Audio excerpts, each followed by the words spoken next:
नमस्कार, बुलेटिन में आपका स्वागत है। मैं हूं आपके साथ जीनत सिद्दीकी की। बात करेंगे उत्तराखंड की। उत्तराखंड सरकार ने पहली बार गैरसैंण विधानसभा से अपना बजट पेश किया। 45,585 करोड़ के इस बजट से जहां सरकार प्रदेश के विकास का दावा कर रही है, तो वहीं विपक्ष इसे निराशाजनक बता रहा है। सरकार का बजट पेश होने के फौरन बाद सूबे के सीएम त्रिवेंद्र सिंह रावत से खास बातचीत की हमारे उत्तराखंड एडिटर प्रखर प्रकाश मिश्रा ने। उस दौरान सीएम त्रिवेंद्र रावत ने कौन कौन सी खास बातें कही हैं, ये जरा सुनिए आप। बहुत स्वागत है मुख्यमंत्री जी। जो आप बजट लेकर आए, विपक्ष कह रहा है ये तो झूठ का पुलिंदा है, और आप कह रहे हैं कि ये बजट बहुत बेहतर है, जनता के हक में है, तो कैसे है? मैं पहले बताऊं कि इस बात का हमने रखा है जो बजट ये हमने रखा है, आपका बजट आपकी राय, यानी कि हमने समाज के अनेक जो घटक हैं उनसे परामर्श के बाद, उनके सुझावों के बाद हमने बजट बनाया है। और उसमें महिलाएं हैं, युवा हैं, किसान हैं, सैनिक हैं, उद्योग जगत से जुड़े हुए लोग हैं, पर्यटन व्यवसाय से जुड़े हुए जो लोग हैं, उन सब से बातचीत के उपरांत हमने बजट तैयार किया है। और इसलिए हम ये कह सकते हैं कि इस बार का जो बजट है ये जनता की राय से बना हुआ बजट है। अगर हम पिछले वर्ष की तुलना में देखें तो लगभग 14% से अधिक की वृद्धि इस बार के बजट में है। पिछली बार 39,000 करोड़ के आसपास का हमारा बजट था और इस बार 45,000 करोड़ के आसपास का हमारा बजट है। और इस बजट में हमने चाहे महिला सुरक्षा से जुड़े सवाल होंगे या ग्रोथ सेंटर जो हमारी परिकल्पना है, गांवों में रोजगार के केंद्र, आर्थिक गतिविधियों के केंद्र स्थापित करना, चाहे 13 डिस्ट्रिक्ट 13 न्यू डेस्टिनेशन की हमारी परिकल्पना है उसको लेकर के हो, होम स्टे को लेकर के हो, और जो कामकाजी महिलाएं हैं उनके लिए, उनके बच्चों के लिए राष्ट्रीय जो क्रैच योजना है उससे संबंधित हो। उसमें आप 3 करोड़ रुपया दे रहे हैं क्रैच के लिए। निश्चित रूप से 3 करोड़ 70 लाख का प्रावधान उसमें किया गया है। जो भोजन माताएं हैं, जो हमारे विद्यालयों में भोजन बनाती हैं, उनके लिए ड्रेस के लिए हमने 3 करोड़ रुपए का प्रावधान किया है। तो अगर आप देखेंगे तो हमने गरीब का भी इसमें ख्याल रखा है, किसानों का भी इसमें ख्याल रखा है, महिलाओं की सुरक्षा कह रहे हैं जी, आप किसानों की बात कह रहे हैं, किसानों के लिए क्लस्टर खेती की बात आपको करनी है, और यही सबसे बड़ी जरूरत है इस उत्तराखंड की। 17 साल में किसी सरकार ने नहीं दिया। तो किसान कैसे मजबूत होगा तो पलायन रुकेगा। उसके लिए पहाड़ी खेती पे क्या करना है, और लगभग 1,000 करोड़ रुपए का प्रावधान कर रहे हैं इसमें, तो उससे कैसे किसान को सीधे फायदा होगा? और मैदान, ये हमारे राज्य की भौगोलिक परिस्थितियां हैं। पर्वतीय क्षेत्र में चकबंदी नहीं है, मैदानी क्षेत्र में चकबंदी लागू है। खेती भी, खेतों तक आना जाना पहुंचना ये भी सुगम है। लेकिन पर्वतीय क्षेत्रों में अगर हम लोग देखें तो वो अति दुरूह है। काफ़ी मेहनत करने के बाद अपने खेतों तक पहुंच सकते हैं। और एक अनुमान के तहत हमारे जो किसान हैं, विशेषकर महिलाएं खेती में ज़्यादा इन्वॉल्व रहती हैं, तो उनकी जो ऊर्जा है, जो उनकी ताकत है, उसका 60% हिस्सा केवल खेतों तक आने जाने में, वहाँ तक खाद पहुँचाने में, उसकी सुरक्षा में लग जाता है। और केवल 40% ही मेहनत उनकी खेत में वास्तविक कार्य में लगती है।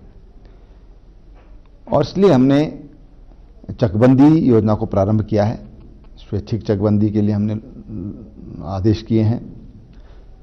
दूसरा, क्लस्टर बेस्ड अप्रोच, कि आप कोई भी काम करें, गांव के लोग मिलजुल कर तय करें कि भाई हमने अपने गांव में फलों की खेती करनी है, हमने अपने गांव में फूलों की खेती करनी है, हमने शहद की खेती करनी है, या हमने सब्जियां पैदा करना है। लेकिन उनकी जो अप्रोच है वो क्लस्टर बेस्ड होना चाहिए। और सरकार की जो अप्रोच है वो क्लस्टर बेस्ड है। उससे किसानों को एक तो मेहनत कम करनी पड़ेगी, दूसरा जो उसका मैनेजमेंट है, कई बार बीमारियां आ जाती हैं खेती में, तो उसको कंट्रोल करने में भी सुविधा होगी और मार्केटिंग में भी सुविधा होगी।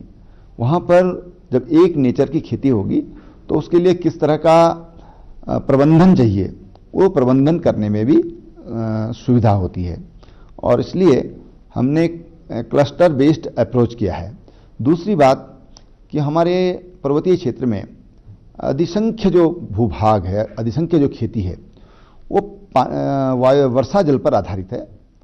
मैदानों में जहां हम 90% से अधिक हमारा सिंचित क्षेत्र है, वहीं पर्वतीय क्षेत्रों में अगर हम देखें तो लगभग 90% से अधिक, 90% से कुछ कम ये हमारा असिंचित क्षेत्र है।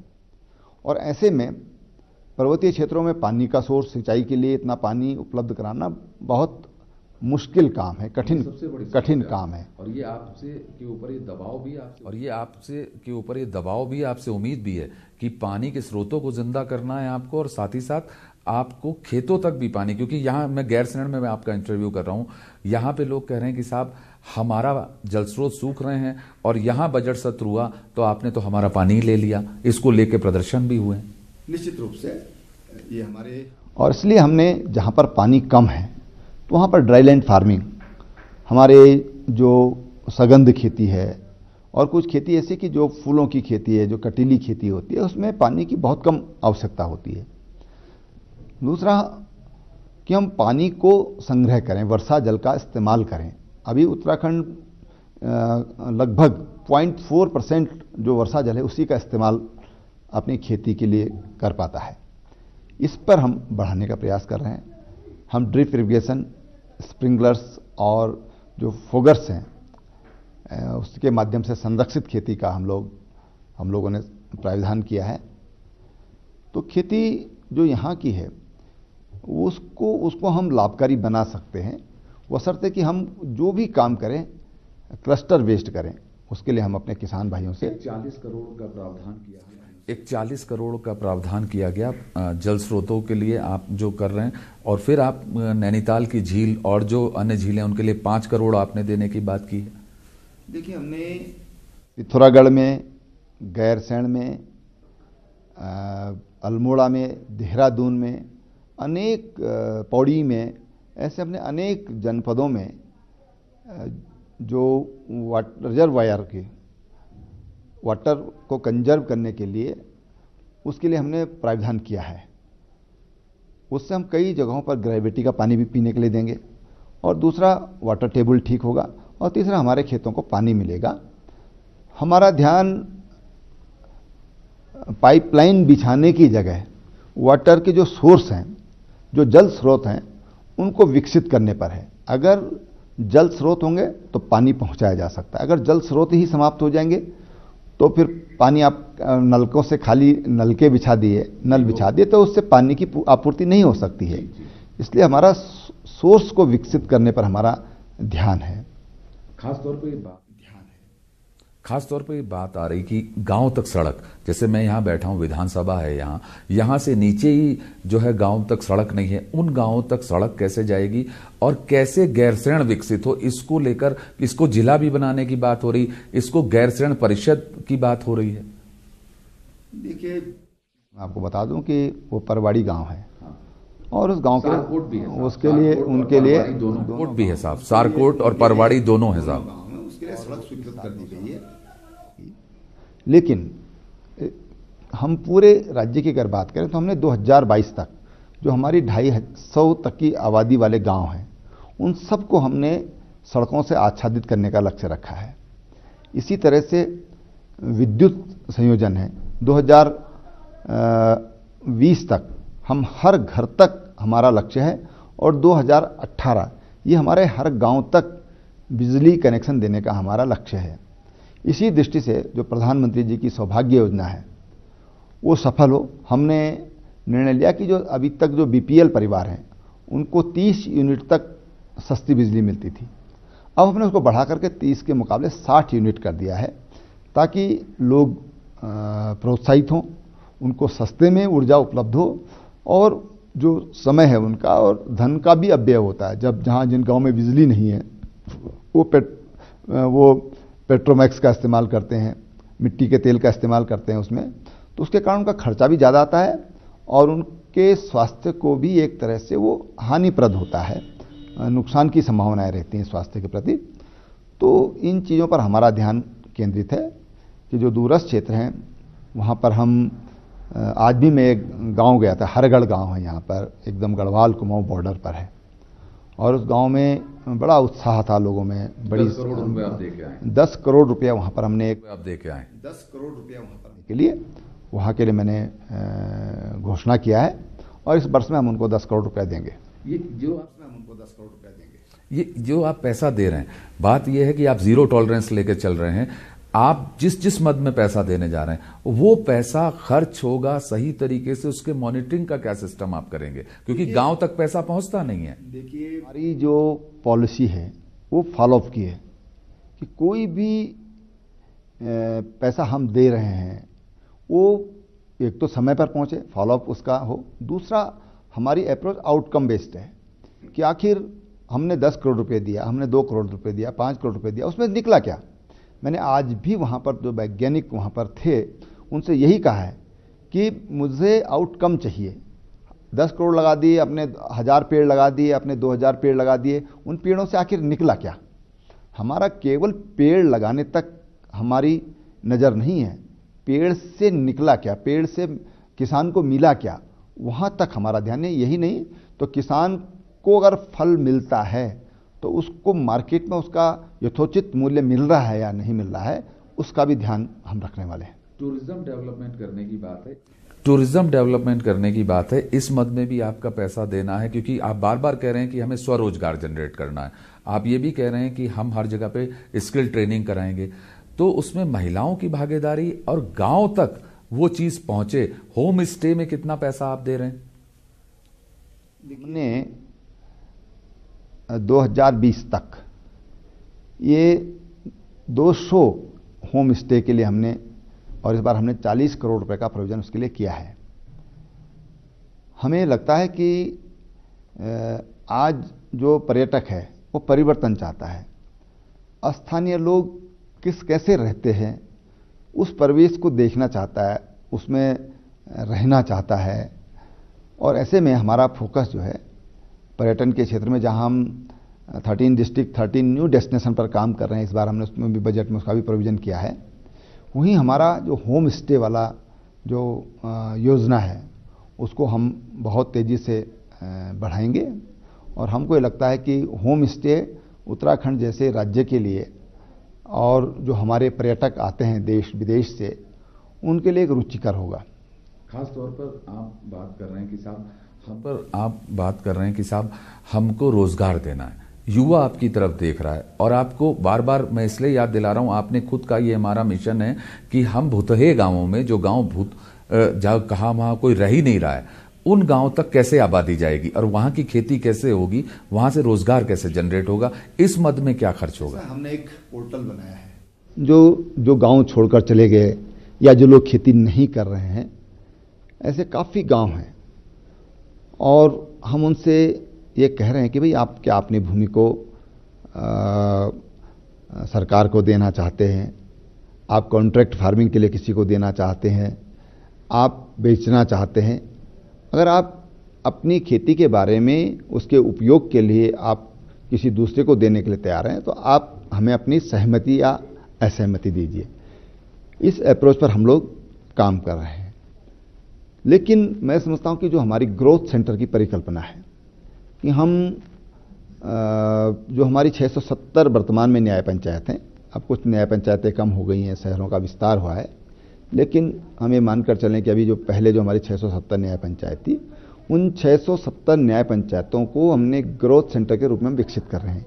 यानी कि वो आर्थिक गतिविधियों का केंद्र बने, वो एक मॉडल विलेज बने। वहाँ पर जो प्राकृतिक रूप से या परंपरागत रूप से जो संसाधन वहाँ पर उपलब्ध हैं, उनका दोहन, उनका प्रोसेसिंग, उनकी पैकेजिंग, ब्रांडिंग, ये वहाँ पर इस तरह के उन केंद्र विकसित करके और उनको वहाँ पर स्वरोजगार जनरेट करना है। अगर वहाँ पर इस तरह की आर्थिक गतिविधियाँ होती हैं तो कल वहाँ पर अच्छा विद्यालय भी खुल जाएगा, वहाँ पर कोई डॉक्टर भी वहाँ पर चला जाएगा, वहाँ पर तमाम तरह के जो लोकल आवश्यकताएं हैं उनकी पूर्ति के लिए वहाँ पर मार्केट डेवलप हो जाएगी। तो हमारा ध्यान है कि हम ये जो 670 हमारी न्याय पंचायत हैं उनको हम रोजगार का एक केंद्र के रूप में उसको विकसित करें। एमएसएमई की योजनाएं हैं वो वहाँ पर हो जाएं।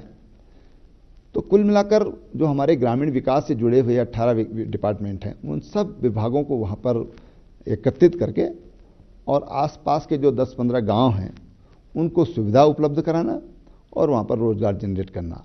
उससे मुझे लगता है कि पूरे प्रदेश में हम हजारों लोगों को रोजगार दे सकते हैं। तो हम उम्मीद करते हैं कि आपका ये बजट वाकई में जनता का हो, किसान का हो। मुख्यमंत्री जी कह रहे हैं कि हर हाल में हम बेहतर करेंगे और इसी के लिए हम कोशिश कर रहे हैं, लेकिन अब देखते हैं कि कैसे ये जमीन तक सारी योजनाएं पहुंचेंगी। लेकिन इतना तो तय है कि कुछ होगा, इसकी कोशिश जरूर की जा रही है। तो गुरुवार को त्रिवेंद्र सरकार ने वित्तीय वर्ष 2018-19 का बजट पेश किया। बजट में क्या कुछ खास रहा, ये रिपोर्ट देखिए। वित्त मंत्री प्रकाश पंत ने उत्तराखंड के लिए गैरसैंण विधानसभा में वर्ष 2018-19 का 45,585 करोड़ का बजट पेश कर दिया है, जो पिछले साल से 14% अधिक है। इस बार के बजट में वित्त सचिवालय और दूसरी कई सेवाओं के लिए 16,569 करोड़ रुपए का प्रावधान किया गया है, जबकि पुलिस और जेल के लिए 1,935 करोड़, स्वास्थ्य के लिए 2,286 करोड़, शिक्षा के लिए 7,701 करोड़, पीडब्ल्यूडी के लिए 2,053 करोड़, उद्योग के लिए 307 करोड़, पर्यटन के लिए 183 करोड़, कृषि के लिए 966 करोड़, सिंचाई और बाढ़ के लिए 920 करोड़, आबकारी विभाग के लिए 26 करोड़, समाज कल्याण विभाग के लिए 1,666 करोड़, श्रम विभाग के लिए 354 करोड़, ग्राम विकास के लिए 2,292 करोड़, पेयजल, आवास और शहरी विकास के लिए 1,636 करोड़, ऊर्जा विभाग के लिए 319, वन विभाग के लिए 808 करोड़ 55 लाख, खाद्य विभाग के लिए 275 करोड़ और परिवहन विभाग के लिए 273 करोड़ का प्रावधान किया गया है। इसके अलावा ऑर्गेनिक हर्बल स्टेट के लिए 1,500 करोड़ का बजट दिया गया है, जबकि मेट्रो रेल के निर्माण के लिए भी सरकार ने 86 करोड़ का प्रावधान बजट में किया है। 25,000 युवाओं को तकनीकी रूप से दक्ष बनाने के लिए सरकार ने अलग से 50 करोड़ का बजट में प्रावधान किया है। इस संपूर्ण बजट में हमने जिन विभागों को तरजीह दी है उसमें हेल्थ सेक्टर है, जिसको हमने विगत वर्षों से 16% की वृद्धि दी है और 2,286 करोड़ रुपया उसमें प्रावधानित किया गया। शिक्षा के क्षेत्र में हमने 14% का ग्रोथ दिया है और ये 7,701.61 करोड़ रुपया है। सरकार ने कृषि, एग्रीकल्चर और एलाइड सर्विसेज के लिए 25% का ग्रोथ रेट दिया है। कौशल विकास के लिए विशेष तौर पर हमने स्किल डेवलपमेंट प्रोग्राम के लिए 61 करोड़ का प्रावधान इसमें किया हुआ है। महिलाओं के विकास और संरक्षण के लिए केंद्र सरकार और राज्य सरकार प्रतिबद्ध है। इस दृष्टिकोण से मातृ वंदन योजना जो संचालित केंद्र सरकार के माध्यम से हो रही है, इसी तरह से जेंडर बजट के रूप में हमने महिलाओं के उत्थान के लिए 34% का ग्रोथ रेट दिया है और ये 4,955.37 करोड़ रुपया। जैसा कि आपने बजट भाषण में भी उल्लेख सुना होगा, अंतर्राष्ट्रीय संसदीय अध्ययन शोध एवं प्रशिक्षण संस्थान के रूप में स्थापित करना चाहते हैं, ताकि इस संपूर्ण परिसर का अनवरत उपयोग भी हो सके। विधानसभा के दौरान और विधानसभा जब आहूत नहीं रहती तब भी इसका उपयोग हो सके। एक तरफ जहां सरकार के बजट की बीजेपी प्रदेश अध्यक्ष ने तारीफ की है, तो वहीं दूसरी तरफ विपक्ष ने बजट को निराशाजनक बताया है। एक जो होना चाहिए बजट को हर व्यक्ति को छूने वाला, हर वर्ग को छूने वाला, ऐसा सर्वव्यापी बजट हमारे मंत्री जी ने, हमारी सरकार ने पेश किया है और इसके परिणाम आने वाले दिनों में दिखाई देंगे। एक इतिहास तो इस बात का बना है कि गैरसैंण में, भराड़ीसैंण की विधानसभा भवन में पहली बार बजट प्रस्तुत हुआ है। उसके लिए निश्चित तौर पर सरकार बधाई की पात्र है। निर्णय हमारा था, हमने हमारे कार्यकाल में जो अंतिम सत्र हुआ था गैरसैंण में, उसमें हमने ये संकल्प पारित किया था कि अगला बजट सत्र भराड़ीसैंण के इसी विधानसभा भवन में होगा। दूसरा इतिहास इस बात का बना है कि लगातार एक सरकार ने दूसरी बार ऐसा बजट राज्य को दिया है जो निराश करने वाला है, जिसको हम फेल्ड बजट कह सकते हैं, जो केवल औपचारिकताएं कर रहा है, कोई नई दिशा नहीं दिखा रहा है। भले ही विपक्ष बजट को निराशाजनक बता रहा है, लेकिन बजट में शिक्षा, स्वास्थ्य और ग्रामीण विकास पर जिस तरह से ज्यादा जोर दिया गया है, उससे तो यही लगता है कि इस बार सरकार ने ग्रामीणों के जीवन स्तर को सुधारने की बजट में कोशिश की है। Bureau report, news 18। और इसी के साथ बुलेटिन में इतना ही। दीजिए इजाजत। नमस्कार।